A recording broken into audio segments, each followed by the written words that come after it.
मैं तो अकेला ही चला था जानिब मंजिल, मगर लोग आते गए और कारवां बनता गया। अंजाम उसके हाथ है, आगाज करके देख, भीगे हुए परों से भी परवाज करके देख। नागौरी तेलियान समाज का जन्म मगरिबी राजस्थान के एक ऐसे जिले जिसे संतों, तपस्वियों, पीरों, फकीरों और वीरों की सरजमी के नाम से जाना जाता है, नागौर में हुआ। नागौर में जन्म के कारण इस समाज को नागौरी तेलियान के नाम से भी जाना जाता है। इसके अलावा तेल की तिजारत करने की वजह से भी इस कौम को तेली कहा जाता है। करीब 150 पौने 200 बरस पहले 2 जून की रोटी के लिए या प्राकृतिक आपदा, अकाल या देशव्यापी व्यापार, इन कारणों से यह समाज नागौर से चलकर पूरे राजस्थान के अलग अलग जिलों में पसरता गया। राजस्थान के साथ साथ भारत के विभिन्न राज्यों और पड़ोसी मुल्क पाकिस्तान में भी नागौरी तेलियान समाज के लोग जिंदगी बसर कर रहे हैं। मुस्लिम जमात नागौरी तेलियान को कई अलग अलग नामों से जाना जाता है। तेली, कसेरा, कंसारा, ठठेरा, मलिक, गाजी, मिसगर, तामटकर वगैरह। नागौरी तेलियान समाज की कई उपजातियां हैं, जिनमें सैयद, पठान, गौरी, बैलिम, खान खत्री, भाटी, राठौड़, तुमर, चौहान, खोखर, पमार के नाम से भी तेलियान समाज की पहचान है। राजस्थान के नागौरी तेलियान समाज जोधपुर, पाली, बीकानेर, नागौर, जैसलमेर, बाड़मेर जैसे जिलों में बहुतायत में मिलते हैं। भारत के कोने कोने में निवास करने वाली ये नागौरी तेलियान कौम महाराष्ट्र, मध्य प्रदेश, दिल्ली, गुजरात के गोधरा और अहमदाबाद जैसे शहरों के साथ पड़ोसी मुल्क पाकिस्तान में भी निवासरत हैं। जोधपुर शहर में करीब 5000 घरों की बस्ती से रोशन ये समाज 40-50 हजार की तादाद में मौजूद है। ये वो दौर था जब मुस्लिम तहजीब की गहरी छाप पड़ चुकी थी। हिंदू मुस्लिम मेल मिलाप में एक नई तहजीब जन्म ले रही थी। कौम की करीब 17 गोत्रें थीं। ये जमात नागौर से निकलकर दूसरे मकामात जा बसी। कौम नागौरी तेलियान का प्राचीन काल से घाणी का तेल बेचकर आजीविका चलाना प्रमुख व्यवसाय था। कृषि और पशुपालन से गुजर बसर करना समाज की रोजी रोटी का प्रमुख साधन था। पशुओं का लेन देन, खरीद फरोख्त, बैलगाड़ी चलाना, कृषि उत्पाद इस कौम में आय के अन्य साधन थे। स्त्री पुरुष दोनों ही आजीविका के कामों में लगे रहते थे। पत्थर की चुनाई, प्लास्टर और घाणी का अन्य उत्पाद, खड़, ये बेचना भी कौम की आय का जरिया था। कौम की औरतों की ठेठ राजस्थानी वेशभूषा और पहनावा और बोली किसी से छुपी हुई नहीं थी। महिलाएं इजार, कुर्ती और ओढ़नी पहना करती थीं। घरों से बाहर निकलने के वक्त एक विशेष प्रकार का लबादा, सुर्ख लाल रंग, जिस पर चमकदार कपड़ों की सजावट और गोटों का काम किया हुआ होता था, उसे तिलक के नाम से जाना जाता था। शादी, विवाह और पंचायती के दौरान पुरुष छुणगे वाला मोठड़ा यानी साफा सर पर पहनते थे। केवल और केवल मस्जिद, मदरसों में मौलाना हजरात से कुरान हदीस पढ़ लेना ही अंतिम पढ़ाई होती थी। और इसी वजह से कौम में औसर मौसर, पियो और मृत्यु भोज का आयोजन भी होता था। कुछ अच्छी आय वाले घरों में पावने बुलवाना और हकीका वलीमा भी होता था। शादी विवाह के अवसर मौड़ी, नारेड़, तलवार और पीले चावल, सांभेड़ा, बाने बिठाई, ये सब हिंदू संस्कृति से प्रेरित कार्यों के रूप में प्रचलित थे। यानी हिंदुस्तानी संस्कृति, या यूं कहें कि गंगा जमनी तहजीब का कौम में बोलबाला था। मायरा इत्यादि भेंट करने की रस्म होती थी। ये रस्म आज भी बदस्तूर जारी है। विवाह समारोह, शादी, सगाई, गांठिया, सांभेड़ा और न्याति पंचायत के अवसर पर फकीर बाबजी, द्वारा कौम के हर एक घर में बुलावा जाता था। इसी तरह बत्तीसी भी कौम की पहचान थी।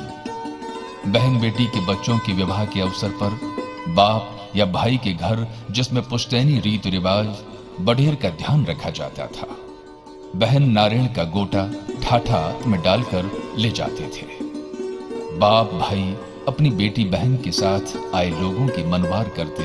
विवाह के पश्चात नई बींदनी रिश्तेदारों के घर पर मुलाकात के लिए जाती थी तो कसार मीठा चूरमा साथ लेकर जाती थी।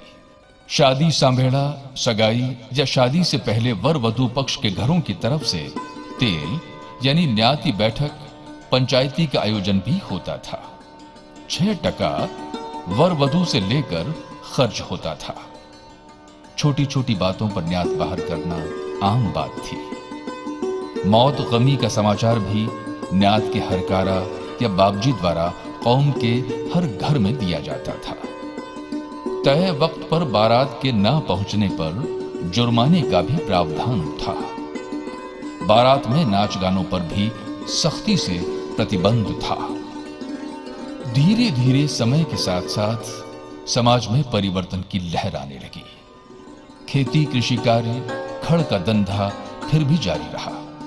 कुछ नए काम धंधों ने कौम के लोगों के जीवन में अपना स्थान बना लिया। दुकानें, व्यापार, बैल घाणी के स्थान पर बिजली से चलने वाली घाणी से तेल निकालने का कार्य करने लगे।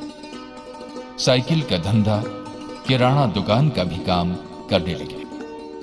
इस दौर में कौम के 2 मदरसे भी बन गए जो आज स्कूल में तब्दील हो गए और आधुनिक शिक्षा की दर्सगाह बन गए।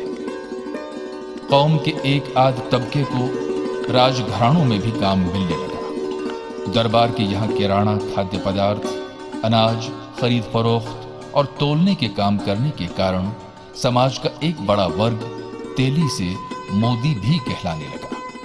समय की रफ्तार ज्यों-ज्यों आगे बढ़ती जा रही थी, कौम में भी आधुनिकता बढ़ने लगी। कुछ एक परिवारों ने अपने नन्हे मुन्नों को शिक्षा के द्वार स्कूल भेजना शुरू किया। इंजीनियर और डॉक्टर भी बनने लगे। आर्थिक रूप से कौम में थोड़ी संपन्नता आने लगी। इस युग में पतंग उद्योग भी कौम की आजीविका में शामिल हो गया था।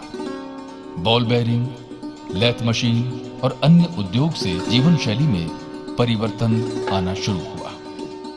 समय ज्यों-ज्यों आगे बढ़ रहा था, कौम में भी बदलाव आने लगा। खान पान, रहन सहन का स्तर सुधरा।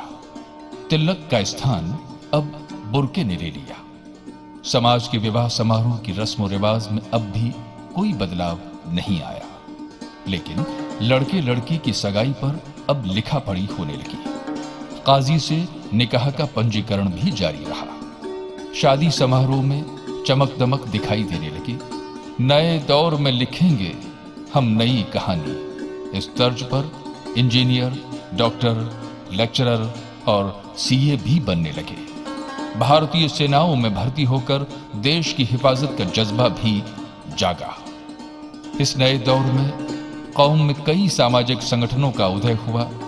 इनमें अंजुमन इस्लाह कौम नागौरी तेलियान, नागौरी तेलियान वेलफेयर सोसाइटी, युवा कमेटी, नागौरी तेलियान सामाजिक विकास समिति का जन्म हुआ। इन संगठनों ने सामूहिक विवाह समारोह का आयोजन करना, वृक्षारोपण, कैरियर गाइडेंस शिविर का आयोजन, छात्रवृत्ति शिविर का आयोजन, रक्तदान शिविर और प्रतिभावान छात्र छात्राओं के सम्मान समारोह और समाज रत्न और समाज गौरव के खिताब से कौम के लोगों को नवाजने का काम भी किया। इसी दौर में समाज के नौजवानों ने मानवाधिकार का हवाला देकर कौम के कड़े कानूनों का विरोध भी किया। समाज के लोगों के बड़े बड़े शोरूम बनने लगे, बड़ी बड़ी फैक्ट्रियां और कल कारखाने स्थापित हुए। आयात निर्यात, व्यापार और उत्पादन के क्षेत्र में कौम के लोगों ने नए आयाम स्थापित किए। कौम नागौरी तेलियान ने आधुनिक जोधपुर के निर्माण में भी अपना पुरअसर योगदान दिया। मारवाड़ के ताजमहल, जोधपुर के उम्मेद भवन पैलेस में कौम के कई ठेकेदार और कारीगरों, मजदूरों ने अपना खून पसीना एक किया। जय नारायण व्यास स्मृति प्रेक्षागृह, टाउन हॉल और आधुनिक जोधपुर रेलवे स्टेशन, इनका निर्माण समाज के ठेकेदार अब्दुल हकीम सैयद, ठेकेदार अब्दुल गफ्फार मिस्त्री के निर्देशन और उनकी देखरेख में पूरा हुआ। इस कौम का साहित्य जगत और उर्दू जबान के क्षेत्र में भी बड़ी खिदमत रही।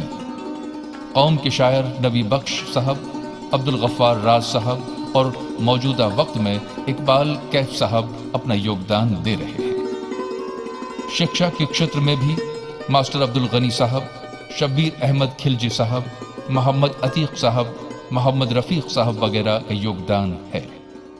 जोधपुर की मशहूर तारा बीड़ी कंपनी के मालिक भी कौम के अब्दुल मजीद साहब, मोहम्मद सद्दीक साहब और हुसैन जी थे, जिन्होंने जोधपुर का नाम रोशन किया।